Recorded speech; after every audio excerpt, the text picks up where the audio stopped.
Olá, pessoal. Bom, eu tenho, antes de mais nada, que passar uma notícia para vocês. Pode não acontecer, mas pode acontecer, então eu preciso avisar vocês. Essa semana eu ainda consegui gravar, mas eu estou lidando com uns problemas técnicos aqui e eu não sei se semana que vem eu vou conseguir gravar, porque vai depender se eu conseguir resolver tudo essa semana, tá? Quando eu digo semana que vem, eu não sei se eu vou conseguir gravar, é gravar o vídeo da semana que vem, tá? Porque eu vou gravar no decorrer da semana, né? E dependendo de como for, pode me atrasar muito em muita coisa, e talvez eu não tenha tempo. Mas enfim, uh, hoje eu não escolhi isso, mas a maioria das notícias de alguma forma acabava me remetendo ao mesmo assunto. Então, a gente vai falar muito do Tarcísio hoje. Mas tem outras coisinhas também. E por falar em outras coisinhas, vamos começar por uma que não tem nenhuma imagem, não tem nada aí mostrando. É, aliás, duas na verdade. Primeira, eu vou deixar essa para depois. Em primeiro lugar, foi proposto a Rússia propôs uma parceria com o Brasil para construir um navio com um reator nuclear, né, que pudesse levar energia para locais de difícil acesso. E o governo brasileiro educadamente recusou.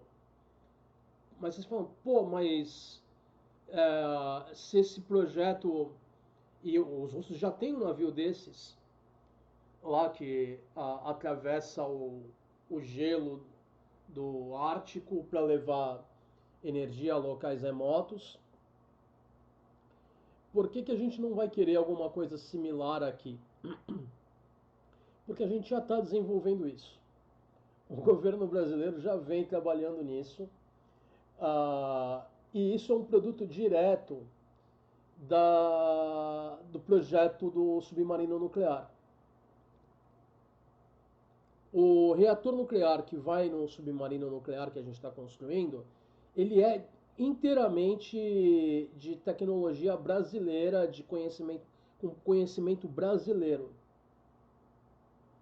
A gente está adquirindo algumas peças estruturais da França, né?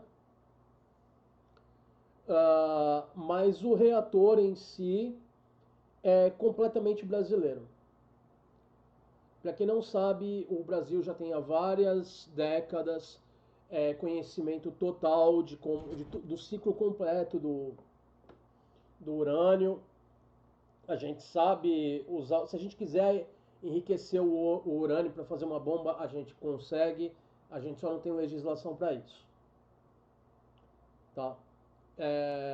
E aí vai uma outra notícia que eu esqueci de pegar a imagem, mas apareceu aí durante a semana. E eu fiquei meio desapontado com a pessoa que fez isso. Quer dizer, não desapontado com a pessoa em si, porque é uma pessoa que não consegue me desapontar mais do que já é, né? Mas eu fiquei desapontado com ter sido essa pessoa, né? Que, que lançou essa proposta. O Kim Kataguiri, ou coisa assim, o nome dele, Kataguiri, alguma coisa assim. Vocês sabem do que eu estou falando. É um Zé Remela aí que que ajudou aquela coisa a tirar a Dilma do poder, ajudou a, a criar toda essa coisa que levou a Lava Jato e toda essa confusão que a gente passou nos últimos anos. Bom, ele foi eleito. Fazer o quê? Muita gente votou errado, né? A gente não tem escolha.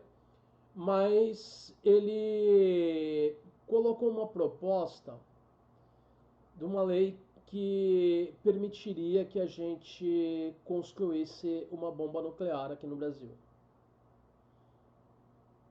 Eu discordo em 99% de tudo que esse cara fala.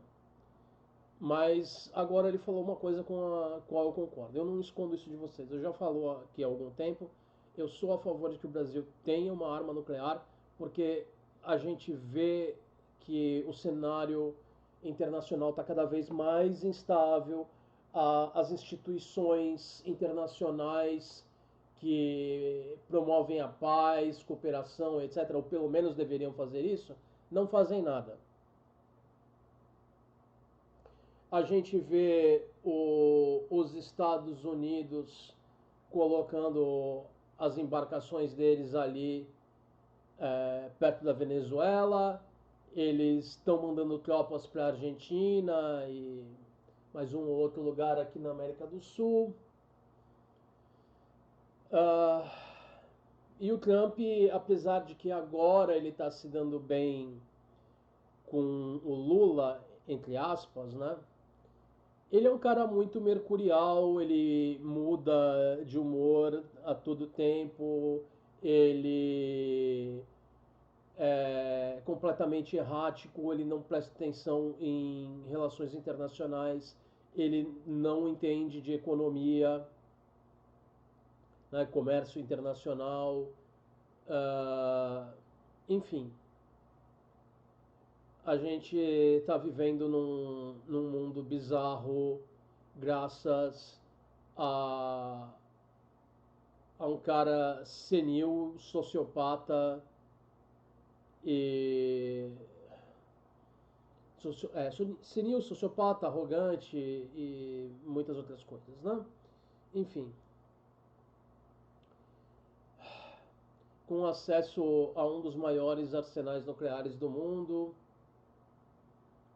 Então, a gente precisa ter alguma coisa para falar: olha, se você quiser invadir aqui, a gente vai fazer você pagar por isso de uma forma que você não vai gostar. Vai ser mais do que apenas existir, seria conseguir causar dano direto a eles, entendeu? Eu prefiro que não chegue a esse ponto, mas quando você tem um maluco desse no poder, não se tem muita escolha. E não é só por causa do Trump, porque o Trump, se tudo correr bem, fica no máximo 4 anos no poder. Né? Se tudo correr muito bem, ele pode sofrer o impeachment no ano que vem, entre o ano que vem e 2027, porque ano que vem tem no meio do ano a eleição para o Congresso americano. E se os democratas conseguirem uma maioria, dependendo do, do número que eles tiverem lá, eles podem até conseguir o impeachment, mesmo porque os republicanos começaram a se fracionar ali, a se dividir em relação ao Trump. Alguns apoiam, mas alguns estão começando a criticar. Então, eu acho que a gente precisa de uma bomba nuclear para manter possíveis ameaças futuras longe. Né?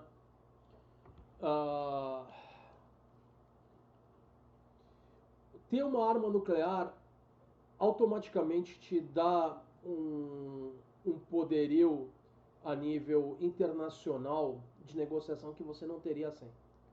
Dá um instantinho, gente.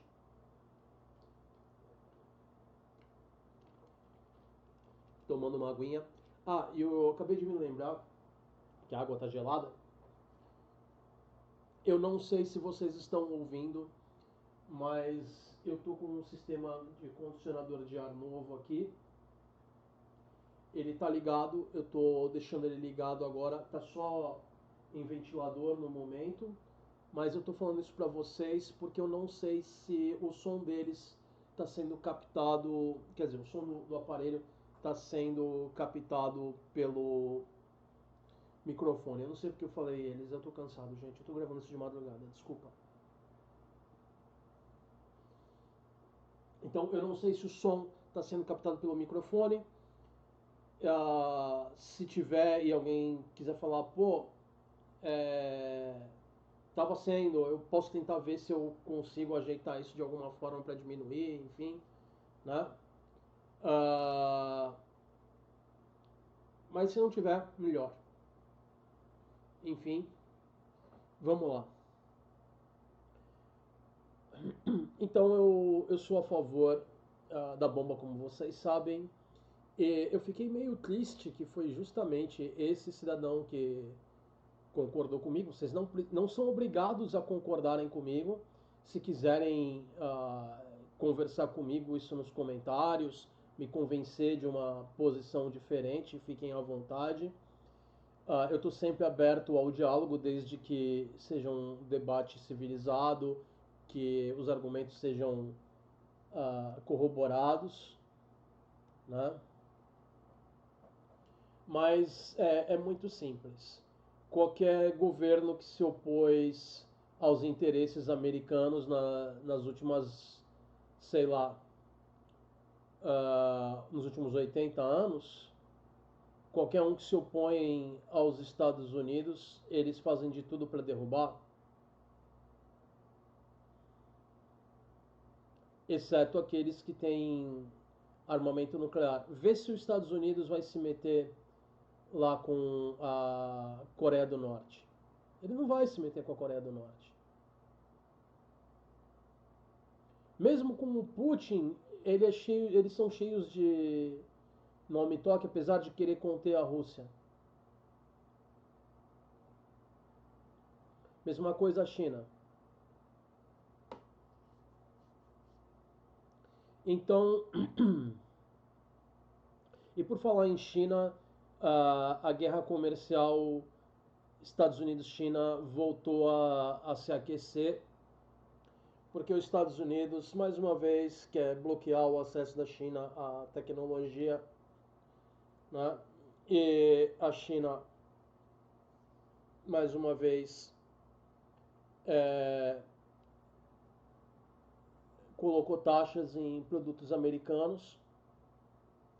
Então a gente está de volta na gangorra aí mais uma vez. Não que a gente tenha saído, é só que ela continua oscilando para cima e para baixo. Oh, maravilha, né? Enfim, voltando aqui para a coisa. Uh, essa questão da energia nuclear é importante que a gente tenha para uso pacífico. Uh, o, o desenvolvimento do submarino nuclear está permitindo a gente a construir, né, desenvolver um reator nuclear portátil. Ele tem um nome lá específico, enfim, que seria um reator que você pode colocar ou no submarino ou numa outra embarcação, enfim.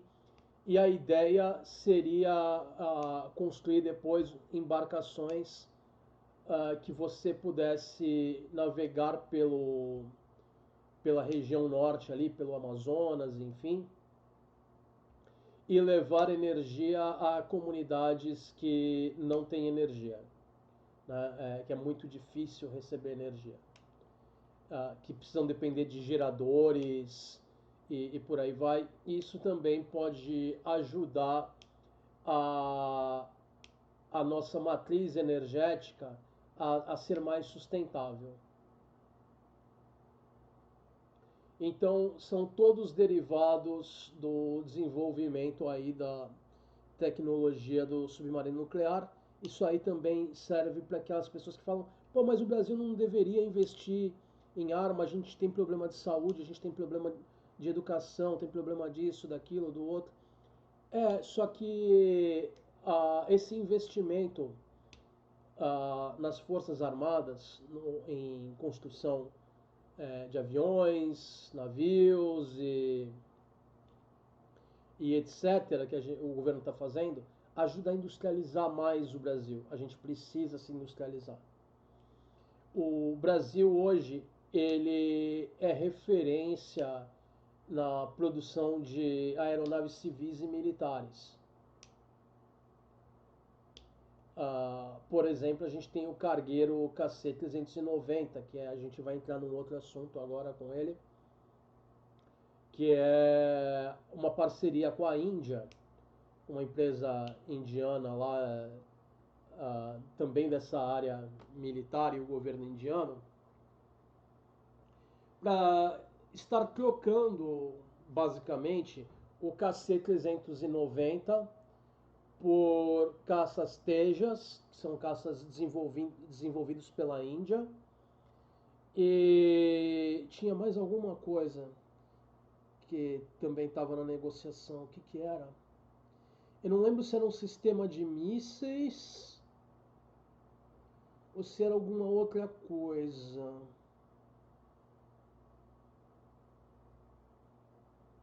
Enfim, mas o que eu posso falar com certeza é do Tejas. É... Isso vai ajudar a gente a repor rapidamente os caças mais antigos que a gente tem aqui no Brasil. E isso leva a outro assunto também dessa área militar. Um tempo atrás tinha sido noticiado que o Brasil tinha comprado 12 caças Gripen usados, que a gente não sabia o estado desses caças nem nada assim. Agora a gente já sabe que eles estão em ótimo estado de conservação, né? Eu não sei qual é a geração dos caças, eu não vi nenhuma fonte que falasse claramente qual era a geração. São caças Gripen, mas tem várias gerações do Gripen. Eu não sei dizer qual é a geração. Mas se não, mesmo que não seja a mais recente, uh, a gente pode modernizar ele. A gente tem aqui a, as fábricas aí para a construção do Gripen, então a gente pode uh, modificar muita coisa do que está no Gripen ali, se for necessário, né? Uh, por que foi importante comprar esses 12 caças? Porque a gente vai estar aposentando vários caças entre o final do ano agora e os próximos anos. São caças que já têm décadas de serviço, eles precisam ser aposentados. Eles não são mais efetivos. Então, isso é uma coisa que não dá para escapar. Tá certo? Então, é uma boa notícia porque isso cobre, esses 12 caças, eles ajudam a cobrir, e mesmo que eles sejam um pouco mais antigos, não sejam os mais novos, ainda assim eles são mais novos do que os caças que a gente está aposentando. Porque estamos falando coisa do século passado, tá? Então tava na hora, a gente precisa. E a FAB também ampliou o contrato para adquirir mais Gripens. Então a gente parece que vai conseguir cobrir tudo no devido tempo, sem prejudicar a defesa do Brasil. E quando eu falo defesa, eu não falo só em caso de guerra contra qualquer nação que venha atacar a gente. Eu falo de vigiar a Amazônia Azul, vigiar nossas fronteiras terrestres, né? Eu não preciso lembrar ninguém de que um tempo atrás quer dizer, eu espero que eu não precise lembrar ninguém, mas um tempo atrás o Maduro estava tentando invadir a Guiana ali e ele veio pedir para mandar tropa, para poder entrar com as tropas dele pelo Brasil para invadir a Guiana. Essa história de. Deixa eu colocar minhas tropas aqui rapidinho. Nunca acaba bem. Nunca. mesmo que você queira dizer que o Maduro é confiável, coisa que eu não acho que ele seja, mesmo que você queira dizer que ele é confiável e que ele só ia invadir a Guiana, ah, uma guerra ia fazer com que refugiados viessem em peso aqui para o Brasil, o que ia estressar ainda mais a malha social aqui no Brasil. Não que eu acho que deve se recusar refugiados, não é isso, mas eu não quero uma multidão vindo diariamente aqui para o Brasil, porque por causa de uma guerra que podia ser evitada. Eu não quero ver pessoas morrendo sem necessidade, eu não quero ver nada disso. É simples assim. Tá? Uh, Isso considerando que a gente fosse confiar no Maduro, que eu não acho que a gente deva, mas tudo bem. O que me lembra também da questão do Nobel da Paz. O Trump ficou furioso porque foi negado o Nobel da Paz a ele, né? Ele foi banido também de consideração ao prêmio. Mas a ganhadora também não é flor que se cheire. E a legitimidade do Nobel da Paz é, vem sendo criticada já faz algum tempo, porque tem algumas pessoas que ganharam o Nobel da Paz que fizeram coisas nada boas, para dizer o mínimo. Estou falando de exterminar grandes quantidades de pessoas, né?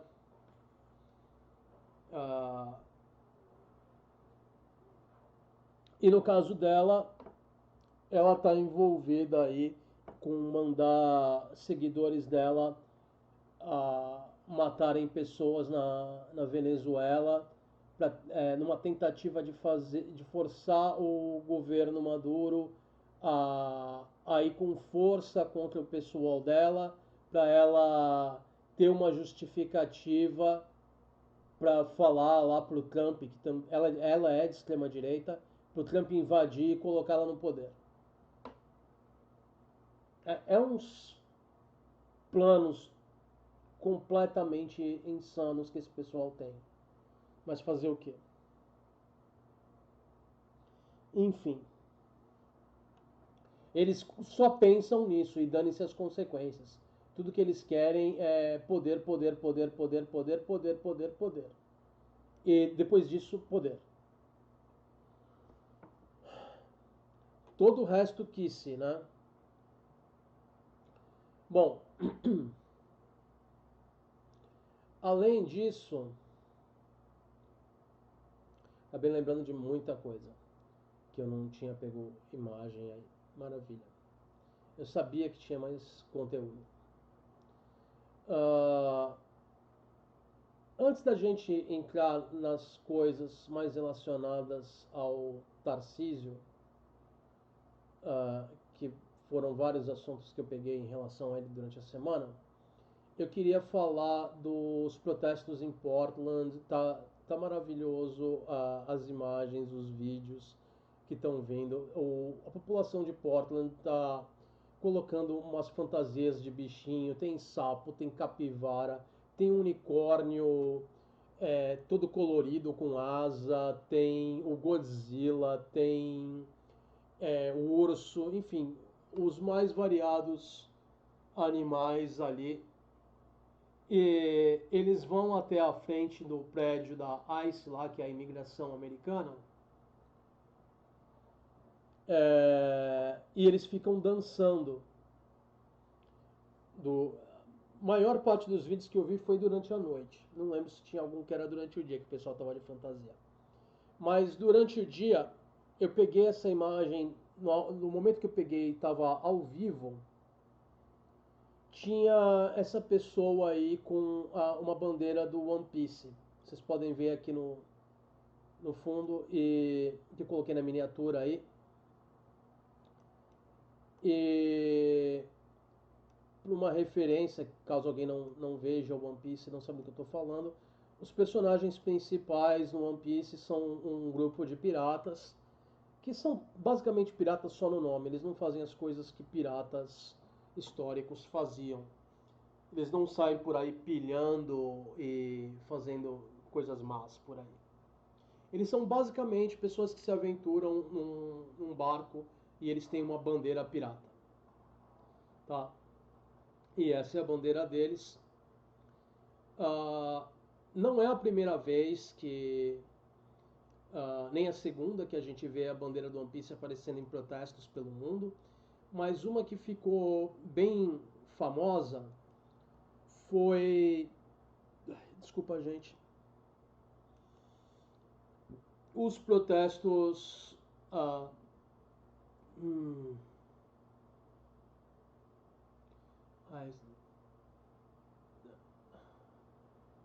fugiu o nome do país. Ai, cascalho. Pior é que eu tenho um amigo que mora lá. Pera aí, deixa eu dar uma olhada rápida, gente. Deu branco, fugiu o nome do país.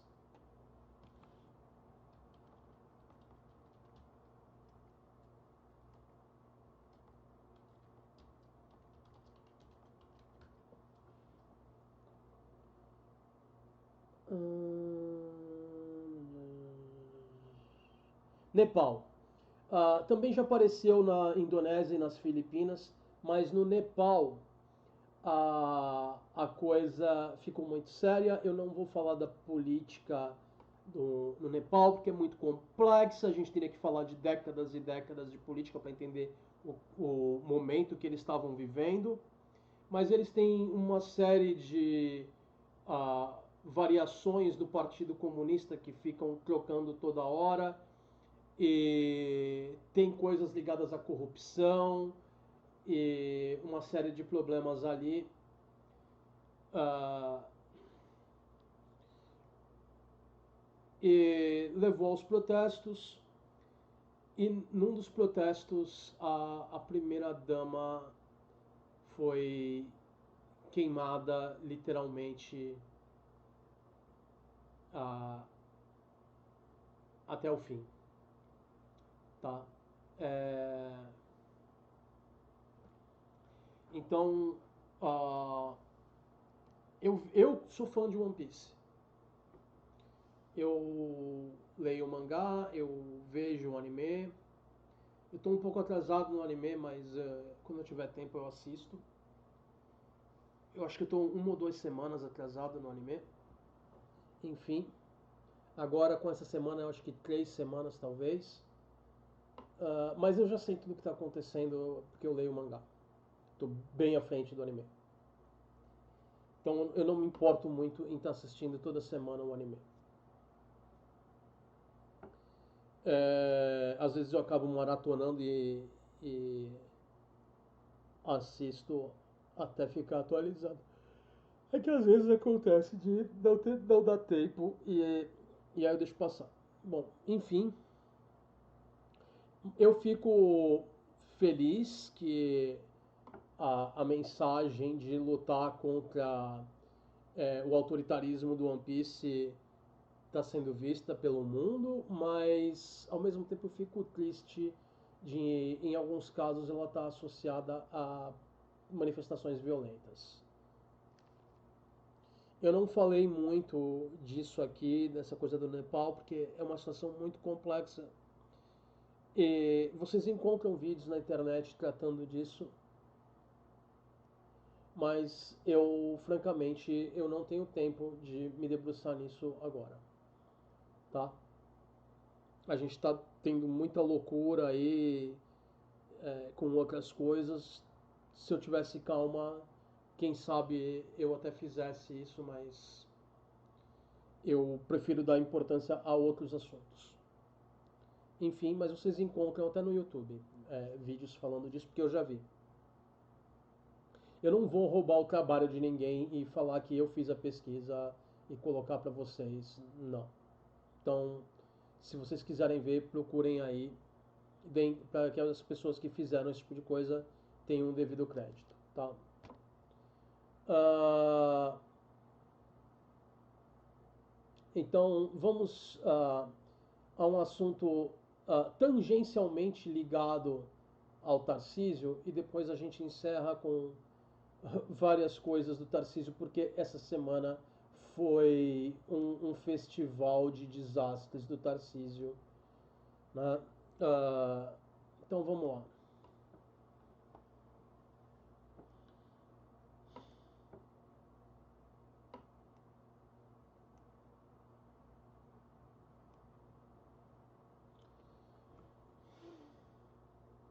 Tem esse post aqui e eu confirmei isso.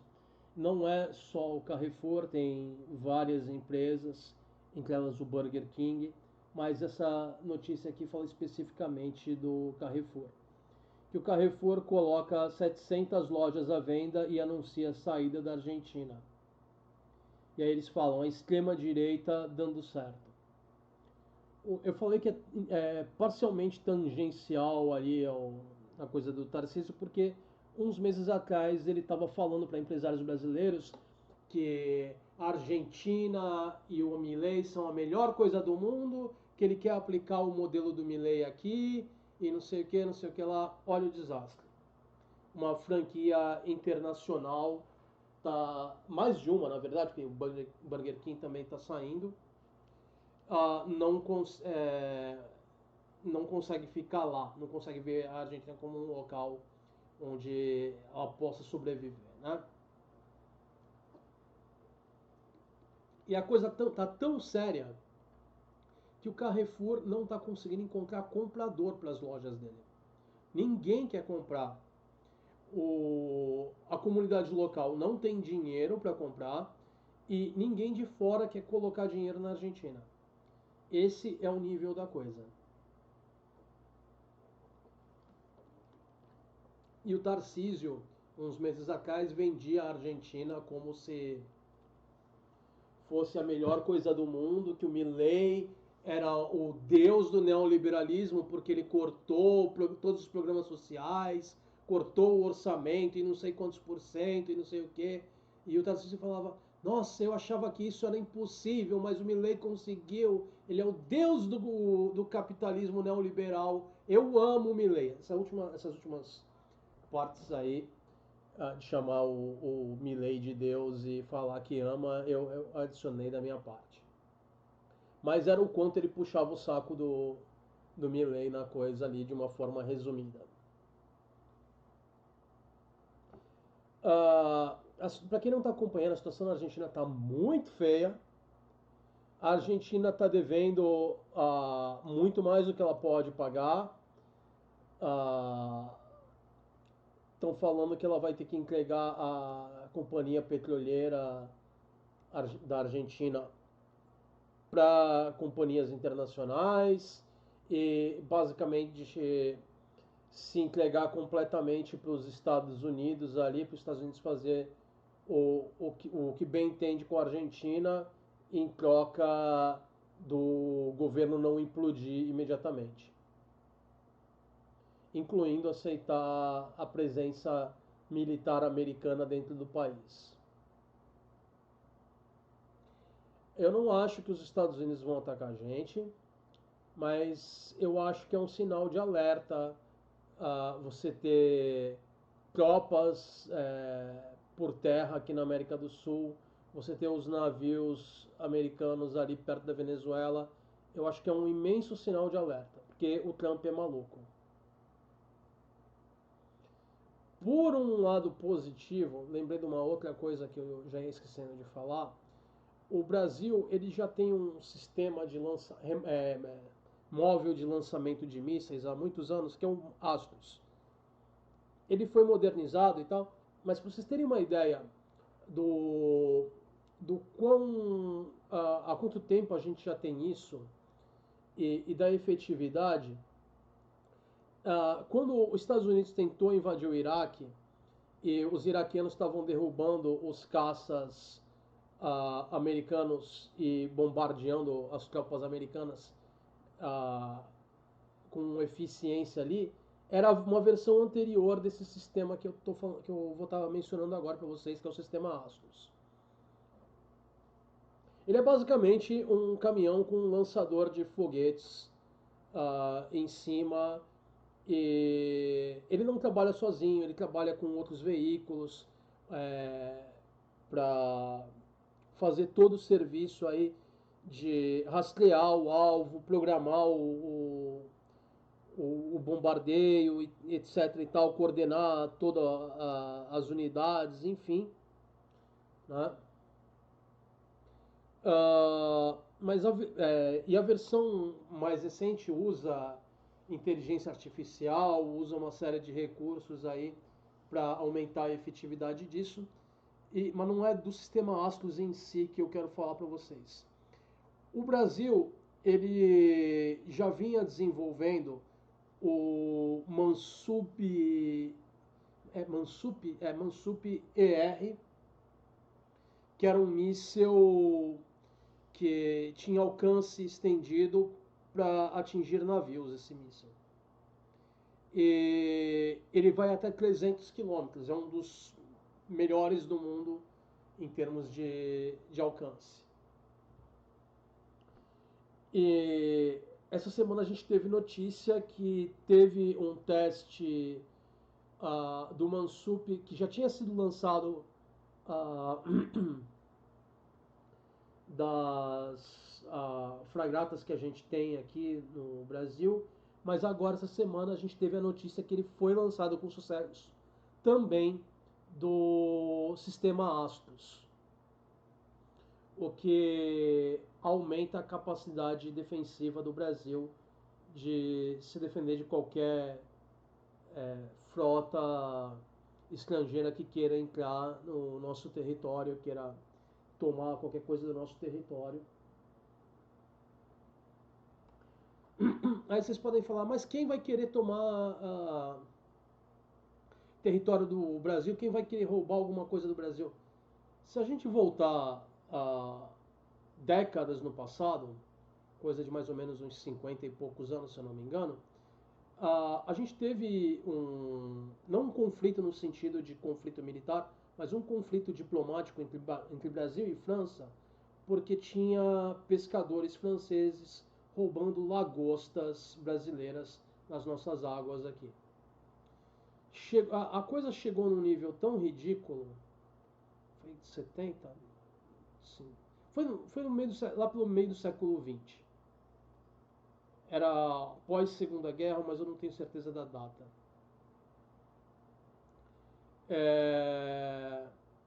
Teve a Guerra da Lagosta. Vocês podem procurar aí. Eu posso estar até errado com relação à data, mas a Guerra da Lagosta, deixa eu dar uma conferir. Não foi uma guerra militarmente falando, mas foi uma guerra comercial.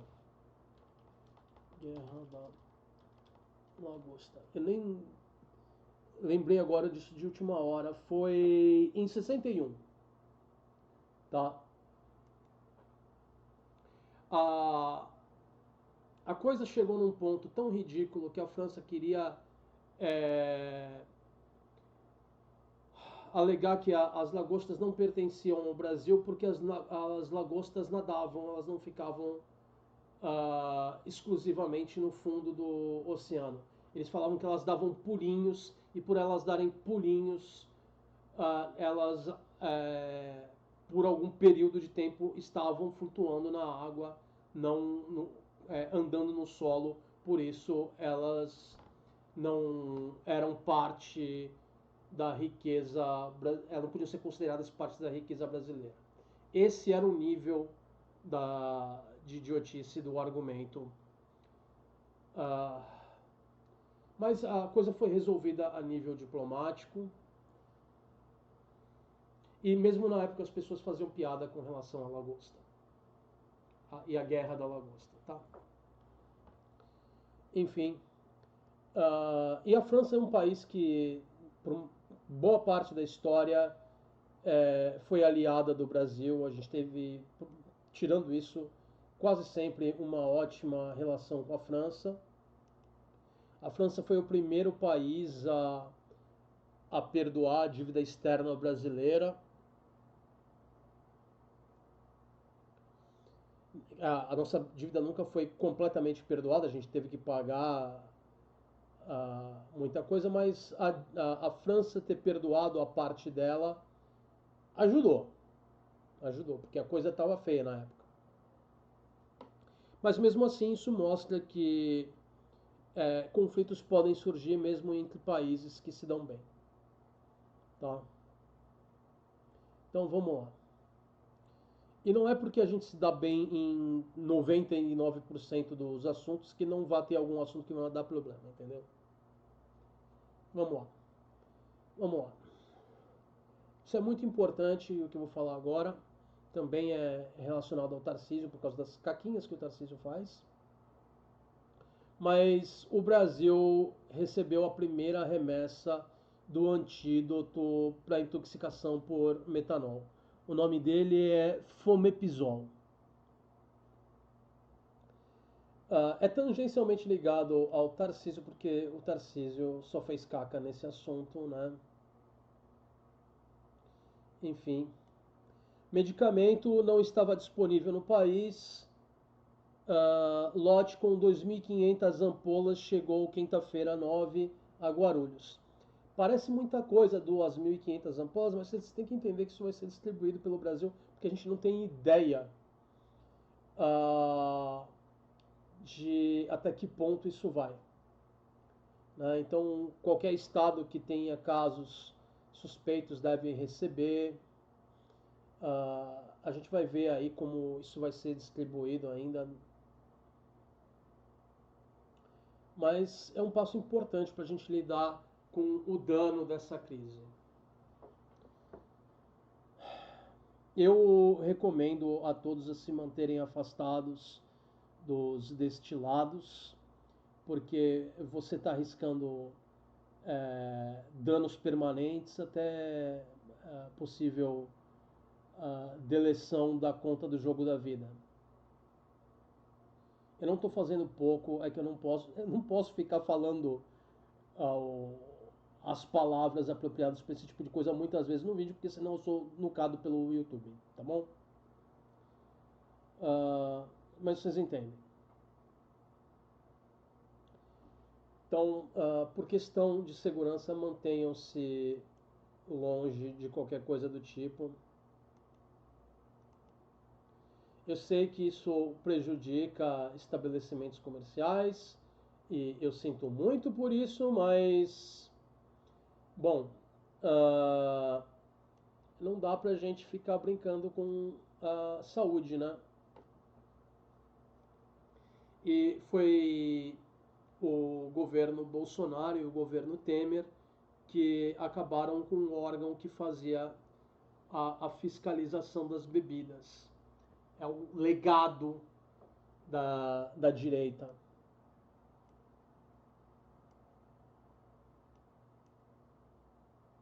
E caso alguém esteja falando, pô, mas o Temer não é de esquerda, ele era vice da Dilma. Não, ele não era de esquerda. Foi um acordo que foi feito na época ali para viabilizar ainda mais a eleição da Dilma. Esse tipo de acordo para quem vai ser vice e tudo mais, normalmente é feito para você atrair apoio de certos grupos políticos, enfim. Só que a gente viu como a coisa acabou. O Temer meteu a faca nas costas, não tem jeito. Tem gente que ainda defende ele e eu falo, você ou está sendo desonesto ou você quer ignorar a história. E como eu sei que uma das pessoas que defende o Temer conhece a história, aí eu falo, não tem muita escolha, né? Então, mas fazer o quê? Mas a gente dificilmente concorda 100% com outras pessoas, né? Mas vamos lá. Voltando pro Tarcisinho. Uh, nós temos aí duas manchetes aí. A primeira, 23h59, combater infiltração do PCC é prioridade de Tarcísio. Aí você tem aquele meme de 23h59 e depois meia-noite, né? Aí meia-noite Em meio ao caos do PCC, Tarcísio reduz verba para combater a organização em São Paulo. Vocês entendem aí? Eu estou tentando evitar certas palavras aqui, porque o YouTube cai de paulada. Quanto menor o canal, maior o controle, tá? Então entendam porque vocês podem ver outras pessoas falando de certas coisas, não vão ver aqui eu falando claramente da coisa, porque se eu falar, eu tomo um shadow ban aí. Meu vídeo não é divulgado, é uma tristeza, tá? Então vamos lá. Mas eu não quero faltar com respeito a ninguém, tá? Eu sinto por qualquer pessoa que tenha sofrido perdas ou tenha sido diretamente afetada por essa coisa toda. Isso inclui os donos de estabelecimentos que não fizeram nada indevido e porque as pessoas estão evitando, estão sofrendo prejuízo financeiro. Então eu sinto por todo mundo. Mas vamos lá. O Tarcísio, essa semana, ele articulou, ele passou a madrugada inteira ligando para políticos lá em Brasília para derrubar a MP do governo que ia taxar as bets, os bancos e as fintechs. Fintechs que a gente sabe que estão relacionadas, algumas delas, ao PCC. PCC que a gente também sabe que está envolvida nessa questão do metanol. PCC que a gente também sabe que foi, acho que o sexto maior doador para a campanha do Tarcísio.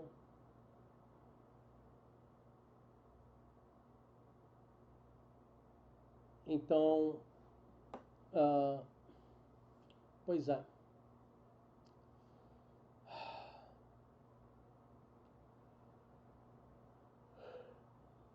Ele derrubou a MP e ele dizia em discurso dele lá, quando ele foi pedir desculpa, se eu não me engano, pelas cacas que ele falou do metanol, ou talvez tenha sido outro discurso, não é, mas eu vi vários discursos dele essa semana e as coisas estão misturando.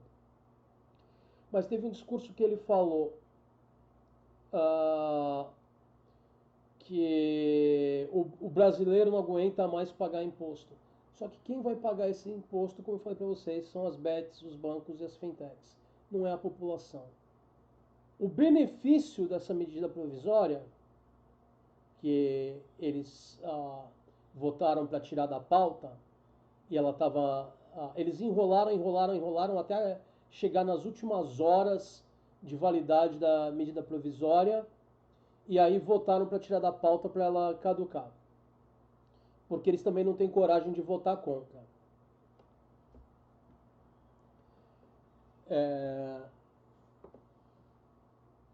Enfim,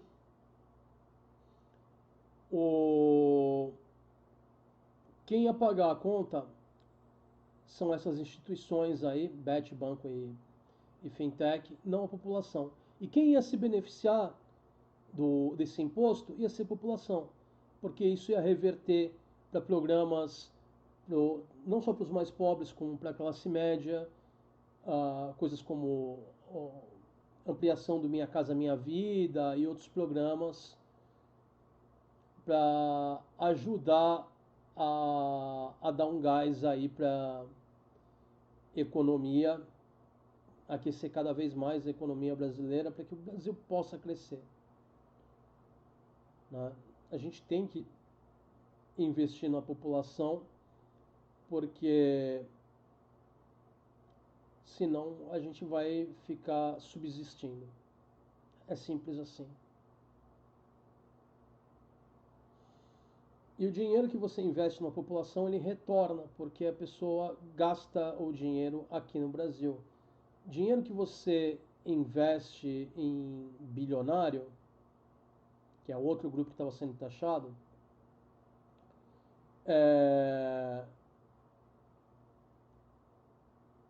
dinheiro que você investe neles vai para fundo de investimento, não fica aqui no Brasil. Não que você não tenha aqui, em alguns casos, investir em setores que estão repletos de bilionários, como, por exemplo, o agronegócio. Existe essa questão mesmo, não tem como evitar, mas você tem que investir na população inteira, não só na elite, né? E o Tarcísio quer dinheiro só para os amiguinhos dele. Os bilionários, os bancos, as bets e aquela organização que começa com P e termina com C, né? E tem um outro C no meio.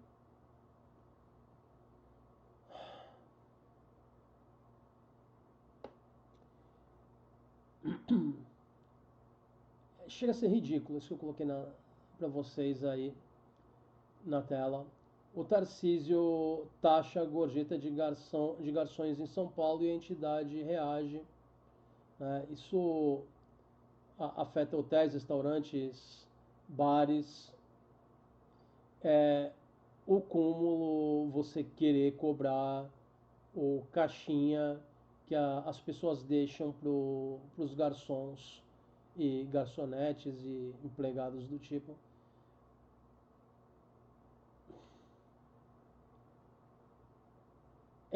Ele não se importa com a população, porque se ele falasse, se ele realmente acreditasse que o povo está cansado de pagar imposto, ele não teria feito isso.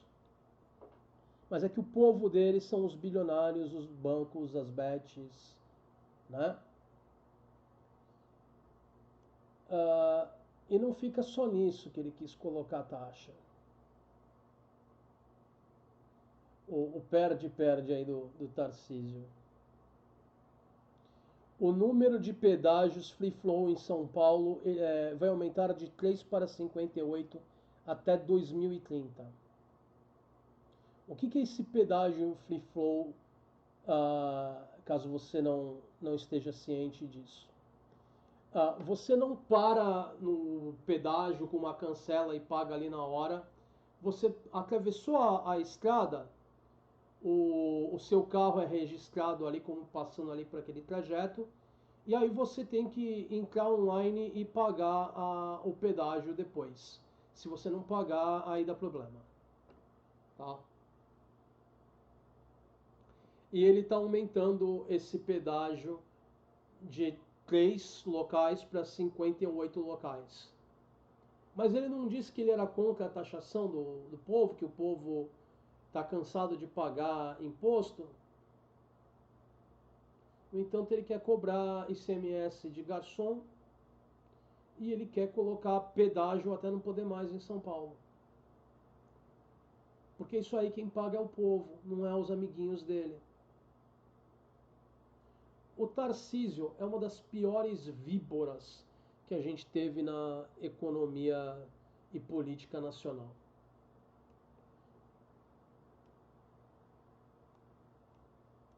Ele é uma versão ligeiramente mais competente, menos incompetente que o Bolsonaro, ou melhor dizendo, ele é mais competente, aliás, ele é menos incompetente em algumas coisas e mais incompetente em outras.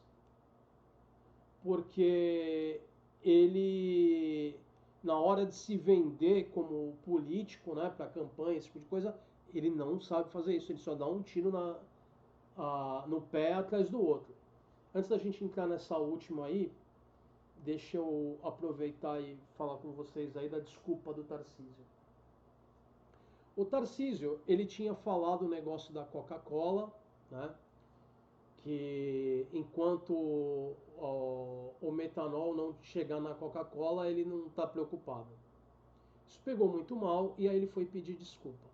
Eu não sei se vocês viram o pedido lastimável de desculpa dele, mas eu não esperaria outra coisa de Tarcísio.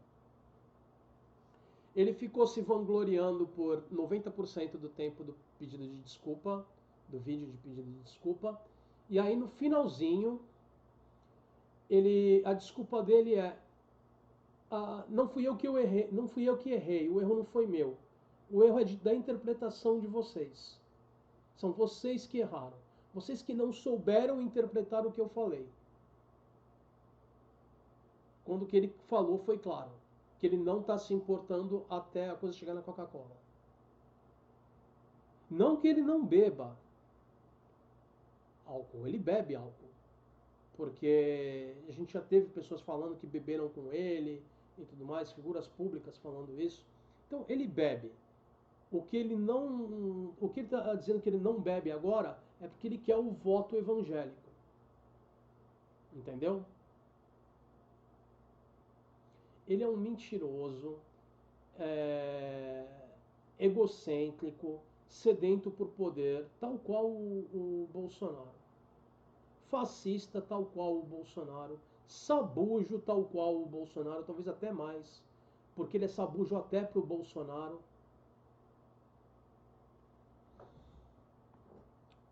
Então, é isso aí. Vamos aqui a essa última. Acho que eu já adiantei isso, mas vamos lá. Ah, não. Tarcísio doa terras ao agronegócio, perdoa 84 bilhões em impostos para super ricos em São Paulo e ainda atua fora do estado para boicotar a medida provisória 103, que é aquela que eu acabei de falar para vocês, que taxa bancos, casas de apostas, as bets, bilionários e as fintechs. Enquanto o povo de São Paulo sofre, ele protege bilionários em Brasília. Não governa e opera contra o Brasil. Sem falar que mais cedo no ano, logo depois da vitória ali do Trump, perto a, da posse do Trump, ele colocou o chapéuzinho de maga. Quando houve o tarifaço do Trump contra o Brasil de 50%, ele apoiou o tarifaço. Ele só voltou atrás mais ou menos. Ele parou de falar que era uma coisa boa, mas aí ele começou a culpar o Lula pelo tarifaço do Trump, porque tudo que ele pensa é em tomar o poder para ele na próxima eleição. E mais conexões de Tarcísio com aquele grupinho ilegal ali, aquele grupinho organizado que faz atividades ilegais, que começa com P e tem dois Cs.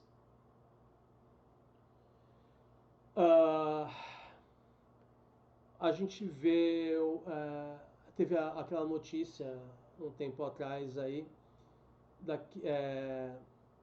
dos aviões ali de certos políticos associados a pessoas do PCC ali, transportando pessoas do PCC, transportando dinheiro para políticos vindo de pessoas do PCC, enfim. Não faltam conexões aí. E quanto mais o Tarcísio fala, mais ele deixa claro que ele está envolvido na coisa. Quando começou a crise da bebida aqui em São Paulo, antes de qualquer pessoa perguntar qualquer coisa para ele, ele deu uma coletiva de imprensa e ele já começa falando esse grupo aí que começa com P e depois tem os dois Cs, ele não está envolvido na questão do metanol. Quando a Polícia Federal falou, vamos investigar aí, porque começou a ter casos em outros estados, e aí é a alçada da Polícia Federal, na hora que a Polícia Federal entrou no caso, magicamente a Polícia de São Paulo descobriu os locais e fez uma série de batidas, assim, do dia para a noite.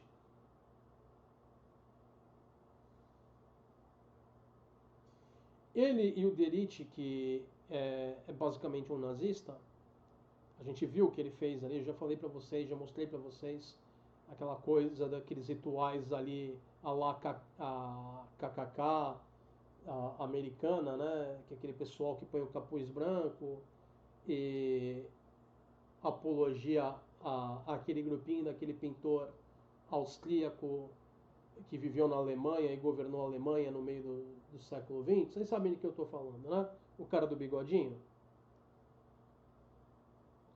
Pois é. Ele colocou referências a essas coisas na polícia de São Paulo.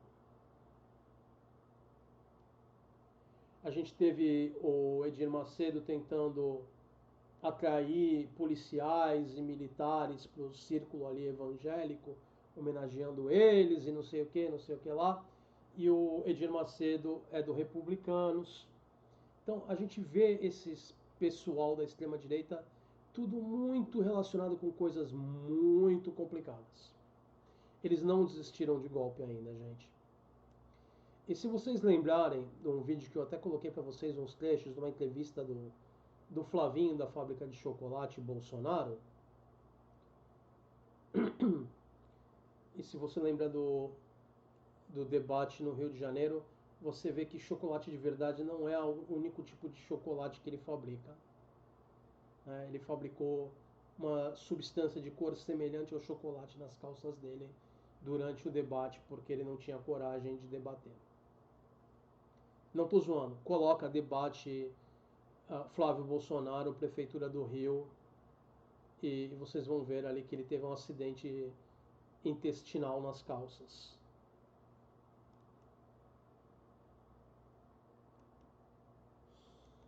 Mas você vê toda uma ligação. O Tarcísio quer atrair os evangélicos aí, falo as igrejas, não os seguidores. Né? Não, não estou dizendo que todo seguidor aí dessas igrejas aí seja bolsonarista, não é o caso, mas eles apoiam a extrema-direita porque eles querem um Brasil ultraconservador. Eles querem um Brasil onde eles possam reinar como reizinhos ali, os pastores, sem ninguém contestar eles, sem ser fiscalizados, sem nada disso.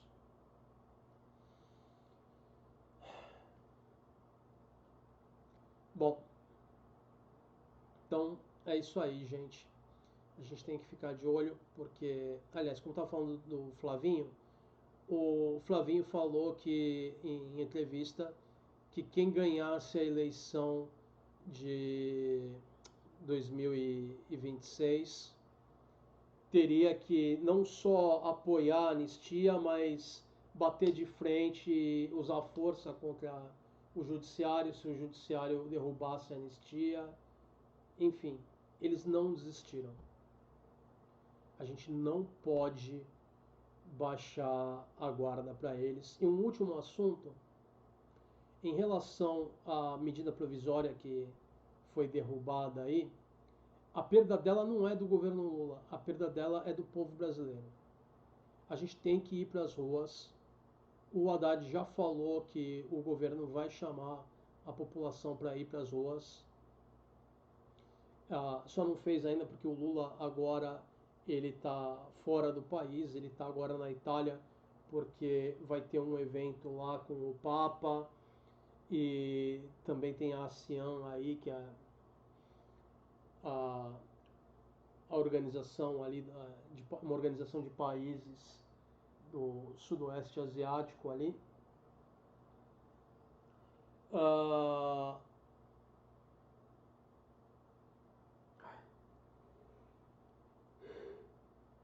o Trump, inclusive, inicialmente queria ir nessa reunião porque ele queria falar com o Xi Jinping e queria conversar com o Lula.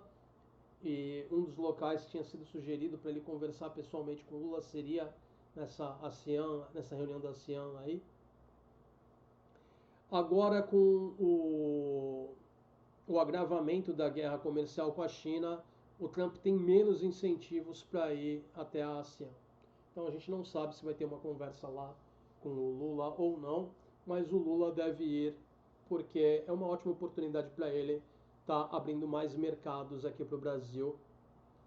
E é uma oportunidade para ele, porque isso ajuda em qualquer campanha que ele faça ano que vem, mas é uma ótima oportunidade para o Brasil também, porque é isso que permitiu a gente resistir ao tarifaço americano.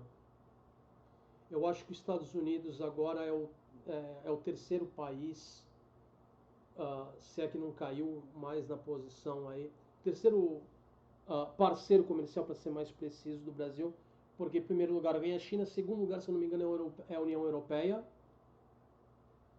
e aí vem os Estados Unidos, se é que não caiu depois do tarifaço.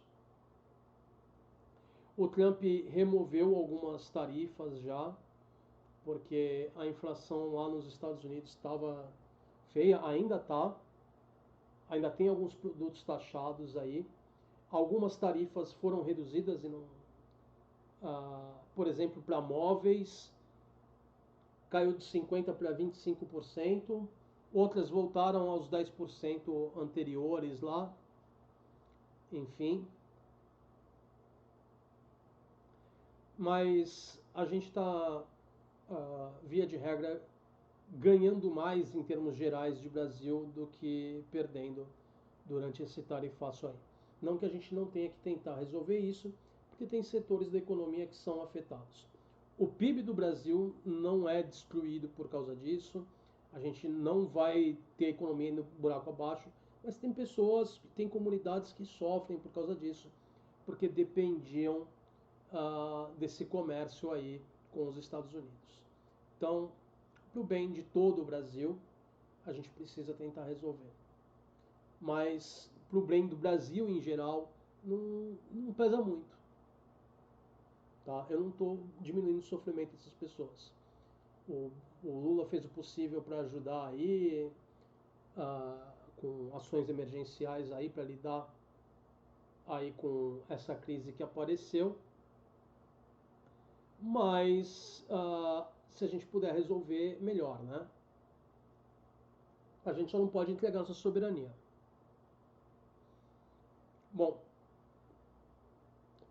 com relação a uma das coisas que o Trump deve querer pegar, e eu não tenho certeza se o governo vai negociar, são as terras raras.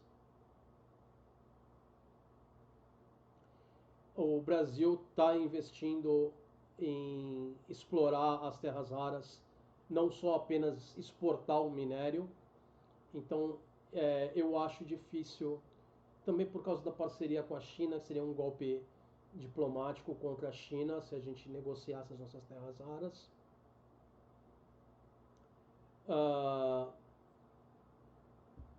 Mas enfim, eu não sei o que vai acontecer, eu não tenho bola de cristal, mas a gente tem que tentar sobreviver até o Trump sair do poder, porque esse cara é maluco.